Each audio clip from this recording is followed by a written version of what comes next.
여러분 안녕? 오늘은 교과서 수록 및 모의고사 기출 성석재 작가의 황망근은 이렇게 말했다 편이야. 성석재는 재미가 없으면 소설이 아니라고 주장하는 위트 넘치는 문체의 작가로 비루하고 보잘것없는 인물을 내세워 세상을 풍자하는 대가라고 할 수 있어. 이 소설은 IMF 시기 신대리라는 작은 마을을 배경으로 순박한 황망근이라는 인물을 통해 인생 철학을 드러내는 작품이야. 그럼 줄거리부터 살펴보자. 경상도의 신대리 황씨 집성촌에 사는 순박한 농부 황망근은 전쟁 때 아버지를 잃고 홀어머니 밑에서 자라는데 심하게 자주 넘어지고 말도 어눌해 늘 반편이 놀림을 받는다. 어느 날 그는 신비한 토끼를 만난 뒤 묘령의 여인을 만나 아들을 얻지만 여인은 곧 떠난다. 어머니와 아들을 정성껏 부양하고 마을의 온갖 굳은 일을 자처해 일하면서도 언제나 대가나 공지사를 바라지 않는 그를 얼마 전 외지에서 들어와 정착한 민씨만은 그의 진가를 알아차린다. 그러던 망근이 갑자기 실종하자 평소 망근을 부려먹고 무시하던 사람들이 불편을 호소한다. 알고 보니 농민 집회에 참가하기 위해 망근만이 지시대로 경운기를 끌고 나갔다가 교통사고 및 동사했던 것이다. 민씨는 그의 진가를 기리기 위해 묘비문을 지어 올리고 다시 도시로 떠난다.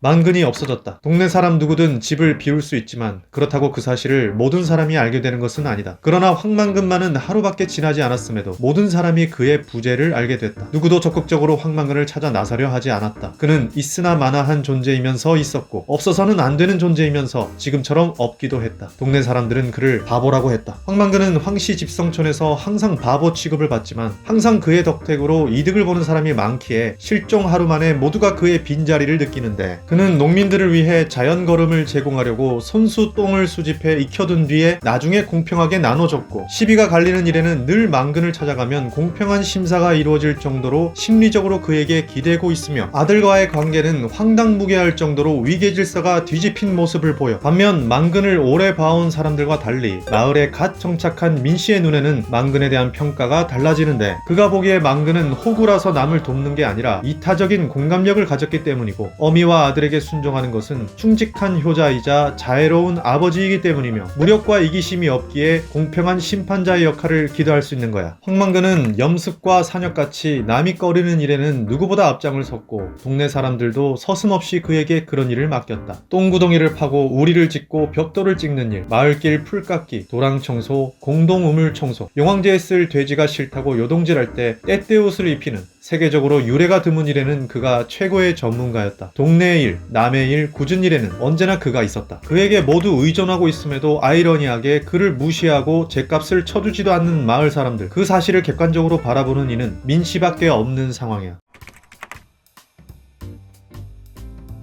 97년 IMF가 농민에게 미친 문제는 간략히 말해 자유무역 농산물 수입 개방으로 인한 국내 곡물 가격의 폭락, 각종 명목으로 무리한 대출을 권유하는 바람에 이를 갚지 못한 농민들의 파산 같은 상황을 말해. 소설은 부채를 합치면 선풍기를 해도 되겠다는 아재 개그를 해가며 당시의 농가 부채의 문제를 드러내는데 농사꾼은 빚을 지면 안 된다 카이. 지집에 들어갈 양식을 짓는 사람이 그 고마운 곡식한테 장난치겠나. 저도 남도 해로운 농약 뿌리고 비싸고 나쁜 비료 쳐서 보기만 좋은 열매를 뺏어마 그 마이가 모두 빚을 갚기 위해 그러는 것이다. 그러므로 빚을 제 주머니에서 아들 용돈 주듯 내주는 사람, 기관은 다 농사꾼을 나쁘게 만든다. 빌려줄 땐 인심 좋게 빌려주는 척하더니 이제 와서 상환 능력 없는 사람들을 파산지경으로 몰아넣고 있다. 정부의 정책 실패로 만들어진 이 문제적 상황에서도 황망근은 자기 식대로 빚지지 않고 욕심부리지 않으며 주어진 만큼만 수확하며 살아가는 방식을 고수하고 있기에 유일하게 빚 문제에 시달리지 않아. 부자가 될 순 없지만 그렇다고 빌어먹지도 않는 아주 정직한 농부의 삶이지. 원체 남의 체면 따위는 중요하지 않은 사람인데다 제 시간에 딱 맞춰 뜨거지는 별을 보며 경탄할 줄 아는 마음을 가졌기에 그는 남들과 다른 인생을 사는 오히려 비범한 인간인 거야. 한데 이 이장을 비롯한 농민들이 집회에 함께 경운기를 타고 시위하자면서도 막상 자가용과 버스를 이용하는 반면 빚 하나 없으면서도 이장의 부추김 때문에 시위에 나선 너무도 순박한 우리의 만근은 고장 많은 경운기를 끌고 도로를 달리다 논두렁에 빠지고 그 경운기를 참아 버리고 가지 못해 옆에서 날새기를 기다리다 얼어 죽고 마는 어처구니 없는 비극이 벌어지게 돼. 황만근이 없어졌다라고 시작하며 호기심을 자극하면서 역순행적으로 황만근이 누굴까, 왜 없어졌을까라는 질문을 따라가는 동시에 구수한 경상도 사투리와 구연 전통에 기반한 문체로 읽기보다 듣는 즐거움을 주는데, 이는 시각적 독서에 익숙한 독자를 청각적 독서로 전환해주는 효과가 있어 인쇄술의 발명은 근대화의 신호탄으로서 구전 청각의 시대에서 문자 시각 우위의 시대로 변화시켰는데, 이 소설처럼 구술성을 강조하면 그동안 소외된 청각 문화의 회복을 유도하고 또 지금 여기에서 듣는 듯한 현장감과 함께 인물과의 친밀감을 만들어내는 효과도 있어. 한편 전통적 형식 중 하나인 전기 형식을 취하고 있는데, 전기란 인물의 일대기를 서술하며 교훈을 이끌어내는 형식으로 짧은 분량의 한 인생을 집약적으로 보여주고 속도감을 만들어내는 효과가 있어. 또 전기 특성상 마지막에는 인물에 대한 평가가 제시되는데, 선생이 좀 더 살았더라면 난세의 혹염에 그늘의 덕을 널리 베푸는 큰 나무가 되었을 것이다. 누구도 알아주지 아니하고 감탄하지 않는 삶이었지만 깊고 그윽한 경지를 이루었다. 보라, 비웃음을 받으며 살면서도 비루하지 아니하고 홀로 할 바를 이루어 초지를 일관하니 이 어찌 하늘이 낸 사람이라 아니할 수 있겠는가. 이 어찌 하늘이 내고 땅이 일으켜 세운 사람이 아니랴. 유일하게 황만근에게 우호적 인물인 민씨의 시선으로 쓴 마지막 묘비문을 통해 누구보다 지혜롭고 부지런하며 자연 친화적이던 만근의 행정을 칭송하면서 끝나. 독자 입장에서는 각자의 이해 수준에 따라 세상의 부조리함을 절실하게 느낄 수도 있고 만근의 순진함을 비웃을 수도 있어. 작가가 방언과 언어 유희를 사용하며 웃음을 주로 사용한다는 것은 단지 형식에 그치지 않고 그 안에 숨겨진 보편적인 문제인식을 끄집어내는 수단으로 사용하고 있는 것으로 보는데, 황만근에 관한 노래를 통해 왜 백분, 찌번,